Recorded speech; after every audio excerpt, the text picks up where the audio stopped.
वैतरणी नदी और नरक का रहस्य। कहते हैं मृत्यु के बाद की यात्रा केवल अंत नहीं होती, बल्कि एक नई शुरुआत होती है। सनातन धर्म में वर्णित है एक रहस्यमयी नदी, वैतरणी नदी। यह कोई साधारण नदी नहीं, यह है आत्मा और उसके कर्मों की परीक्षा का द्वार। वैतरणी यमलोक की सीमा पर बहती है।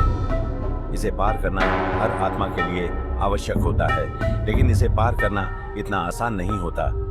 केवल वही आत्मा इसे पार कर सकती है जिसने अपने जीवन में पुण्य कर्म किए हैं।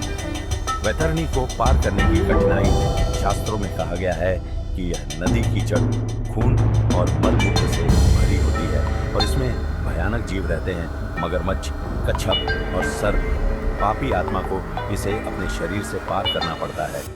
उन्हें घसीटा जाता है, डुबोया जाता है। लेकिन एक उपाय है। यदि जीवन में व्यक्ति ने गोदान किया हो या धर्म के अनुसार विधि पूर्वक कर्म किए हैं, तो वैतरणी एक शांत धारा बन जाती है। आत्मा सरलता से इसे पार कर जाती है। नरक का वर्णन शुरू।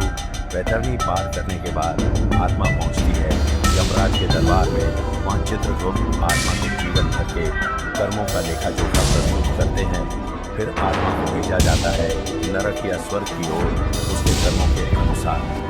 नरक यानी वह स्थान जहां आत्मा को अपने पापों का फल भोगना पड़ता है। गरुड़ पुराण में कई प्रकार के नरकों का उल्लेख है, जैसे तामिस्र, अंधतामिस्र, रौरव, महारौरव, जहां आत्मा को अग्नि, बर्फ, कीड़े और अंधकार से पीड़ा दी जाती है।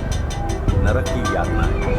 एक पापी आत्मा को सैकड़ों वर्षों तक जलाया जाता है, ठंड में जमाया जाता है, कीड़ों द्वारा उतरवाया जाता है। ये सब केवल इसीलिए क्योंकि जीवन में उसने अधर्म और अन्याय किया।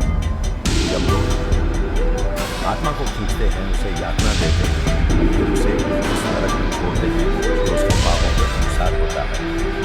पीड़ाएं असली होती है। आत्मा उन्हें पूरी तरह महसूस करती है। समाधान और प्रेरणा। लेकिन सनातन धर्म केवल दंड की बात नहीं करता, वो मोक्ष की राह भी दिखाता है। यदि हम जीवन में सत्य, अहिंसा, दान और धर्म का पालन करें, तो हम वैतरणी को पार कर सकते हैं, नरक से बच सकते हैं। हर छोटा पुण्य भी हमारे मार्ग को आसान बनाता है। गोदान, तुलसी सेवा, ब्राह्मण भोजन, गीता का अध्ययन, ये सभी कार्य हमारे अगले जन्म को उज्जवल बनाते हैं। तो आइए अपने जीवन को ऐसा बनाएं कि जब अंत समय आए तो वैतरणी हमें डराए नहीं, बल्कि स्वागत करे।